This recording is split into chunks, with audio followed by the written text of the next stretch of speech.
I can't believe what's happening to me. I can't believe that going on a legal hunt, doing something legal by the book. They've had 200 calls to Colorado Parks and Wildlife trying to turn me in like I did something wrong. Yeah. Did nothing wrong. Everything's legal. So well, one of the main reason I know you have been, and the main reason I wanted to have you on tonight was just to remind people who live in rural America or in urban America that like it's different when you live in a place where mountain lions kill people and pets. It's not like Brooklyn at all. And so maybe people should understand that before they run around making threats against men like you. Derek Wolfe, I appreciate your coming on tonight. Thank you. Yeah, thanks for having me, brother. Of course. I just tweeted out, people whining about Derek Wolfe killing a mountain lion, saving his neighborhood can kiss my backside. Derek, nice enough to join us now. Hey, man, I'm reading about this, but I want to hear in your own words. Walk me through. How did this whole thing start where it ended up with you and this mountain lion? Sorry, my daughter's out there sneaking around. So my buddy Alex Nestor, this is what he does. He's a hunting guide for deer and elk usually, and sheep and stuff like that.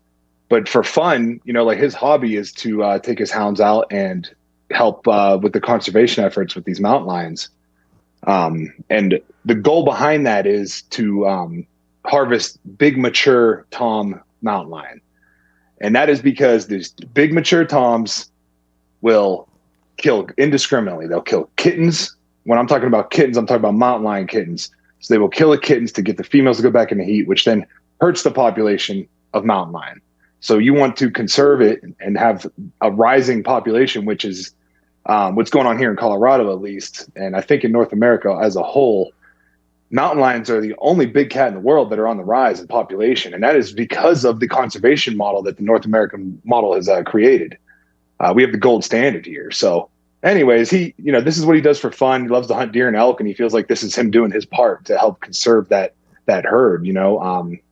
A full-grown male mountain lion will eat one elk a week. One elk a week.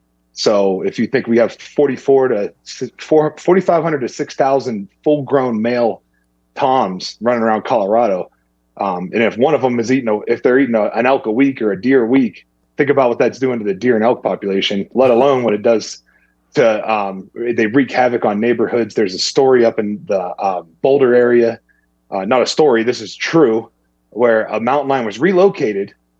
They darted this mountain lion, tranquilized it, relocated it, and it ate 15 people's pets. So now your dogs aren't safe because somebody didn't want this. And that's the problem. You can't relocate them. It doesn't work. Right. So, I just wanted to get some of the facts out before I get into the stories of the hunt, about why it actually does more damage, because it was pretty humane what I did, how I harvested this cat, as far as making an ethical shot, making sure that it's a big mature tom. That's why you use the hounds, so you can get them treed and you can make a decision on what kind of mountain lion you want to take. It's got to be a big mature tom. That's what you want. That's what's best for their population. So what I did was, we had a fresh snow coming in, and Alex called me. He said, "Hey, I'm going to be giving you a call tonight." He said, I know of an area where there's some big toms running around, and we got to do something about these toms. We got to try to get one of them. And I was like, all right, well, let's go. And you go, and you're not able to cut the tracks of these toms, and they go on private land and stuff, so it doesn't work. But we drive up the road, and here's the tracks. There's the tracks coming across the road. So we get out and look at the tracks, and up underneath this tree to the left on the side of the road, there's a full-grown 4x4 mule deer, freshly killed on the side of the road, just laying there. You could tell his mountain lion just had it buried up under the tree. It was still warm. It was steaming.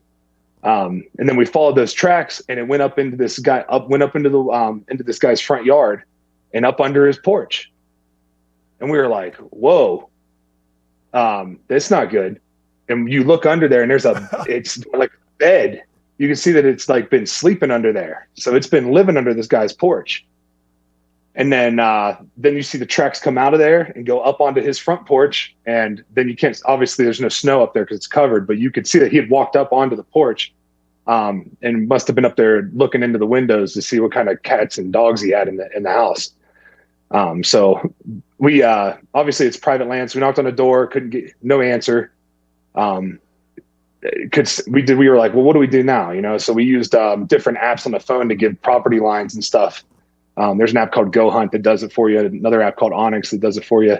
And you can get the name of the landowner, get them on the phone. So we started calling the neighbors in the area. And then they start telling us stories. We get a hold of this one woman. She's like, yeah, there's a big cat running around here somewhere. He killed a dog. He killed one of my dogs last year. He attacked one of my dogs this year. He's if you find him, get him, please. Get him out of here. I'm afraid to come out at night. I was like, whoa, all right.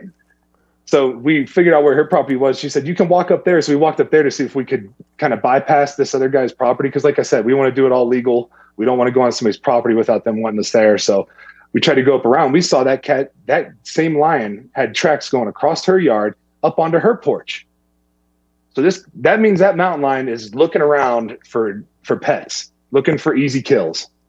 And that's not a good sign. That means it's too easy for him over there. He's got easy kills, and it's only a matter of time before he maybe attacks a human or something like that. And since 1990, there's been every other year an attack on a human in Colorado by a mountain lion. So it's not like it's this uncommon thing that doesn't happen. It's more than every other year, but it's, for the most part, every other year, there's somebody getting attacked by a mountain lion. So finally, we drive back down the road and we're like, man, I don't know. 2 hours go by of us calling and talking to neighbors and then telling us stories like over the past couple of years of there being problems over there. There's too many cats. There's too many lions. So that means somebody has to go. We got to do something about it. So I'm like, all right, cool. And next thing you know, the guy where the cat was living under the porch, he comes out and he's like, you guys see these cat tracks? He was all fired up about it. You see how big this cat is? And he was like, he was on my porch. He starts freaking out. He was like, you guys hunting lions? And we were like, yeah. And he was like, can you get him? And I was like, yeah, we'll get him. And so we so he's like, all right, come on up, man. Do what you got to do. It's because this is like a 150 acre dude ranch that he lives on, but it's like all cliffs, like straight up and down. It goes straight up and then straight back down the other side. And that's where those tracks were going. So we sent the dogs. And where did the dogs go as soon as we let him out of the truck? Straight under the porch, straight onto the top of the porch. That means that's where he was most recently at, and that's where his scent is the strongest. And then they followed it, and they went up over the hill, and off we went. I grabbed my bow, grabbed my pack, and we took off. And we climbed straight up vertically, and it was 3 feet of snow, the rocky cliffs, slipping and falling the whole way up. And then we get up there, and then the dogs took off down the hill, and we were like, oh no. So we went right back down the other side of the hill, walked up the creek bed, walked all the way up like a mile. And then by this time he's way ahead of me with the dogs. Like I couldn't keep up with him. He's like a sheep out there just getting through these mountains. So I'm crawling through the snow pretty much and over downfall and blow down and rocky little outcroppings and stuff. And then he calls me and he goes, hey, when you see my tracks going up the hill and then it turns around, just keep going up. I said, okay. So I go straight back up. And you got to remember, this is like 1,500 to 2,000 foot vertical feet, straight up and down. So I was like, oh no, I got to go straight back up this thing again. And at this point I am wrecked. Like I'm huffing, I'm gassed. Like my legs are starting to lock up on me because I got a lack of oxygen up there. Right. And I've got a pack on that's, about 40 pounds worth of stuff in there. And I got all these clothes on because it's cold. So I'm sweating real bad, but you can't take it off at this point because then it's going to dry on you and you're going to freeze and possibly get frostbite. So I'm like, all right. So I got my bow in one hand and I'm just crawling up the hill, like on my hands and knees, crawling the whole way up. And it takes me almost an hour to get all the way back up. And then he called me again when I got up there. He's like, where are you at? How are you not here yet? And I was like, what do you mean? How am I not here yet? I was like, listen, if you keep calling me, it's not going to make me get there any faster. I was like, I'm trying, man. And he's like, hurry up. Do you hear the dogs? I said, I hear them through the phone, but I can't hear them. I can't hear anything out here. Like all I hear is me breathing and panting. That's it. That's all I can hear. So he goes, all right, I'm going to drop you a pin. So he drops me the pin. He said, come straight to the pin. And I was like, you don't want me to follow your tracks? He goes, no, come straight to the pin. I said, okay. So I take like a beeline straight to this pin. And I was like, that's kind of weird. It's kind of close to the road. And I go all the way back down the hill. I'm talking rolling down it and sliding down it, ripping my pants up. My jacket was all ripped up. And then I finally get to the bottom, and he goes, and I hear the dogs in there above me. And I'm like, no way. No way did I just come all the way down here. And this lion is like another 1,000 yards back up the hill. And I had to walk I walked 600 yards up the road, and he's like, hey, I'm come up straight through this cut. And it's like, imagine like cliffs here, and then it cuts down like that. So he's up, that cat is up here. And I said, all right, I'm coming. It's going to take a minute though, man, because I'm cramping bad. I can't even walk. I said, I got to crawl up there. And I did. I crawled all the way up there. And it was some of the nastiest stuff I've ever been on as far as terrain. And I get up there, and at one point, I see him finally, and he's laughing at me. And he takes his phone out to start videotaping me because he thinks it's hilarious. Because he's like, oh, look, you're a professional athlete. Look at you out here. You're slopping around the mountain, you know? And I'm laying on the ground, and I look up, and there's the lion right above me. He's right above me in that tree, like 30, 40 feet up above me. And it's just staring at me. And I was like, okay, I got to get up, and I got to do something here. He said, get out from under that tree. It's going to fall on you. I was like, oh, no, all right. So I have a video. You'll see it'll be out. I think I put it on there of me standing up, and you can see the look on my face. I'm wrecked. My face is pale white. My hands are beet red because they're frozen. Got the bow in one hand, and I finally get up to where like I can get a good shot at him. And I drew my bow back, and like I train in these situations where I put myself through like crazy. I'll do crazy like amount of squats, like high intensity workouts, box jumps, and stuff like that with my pack on.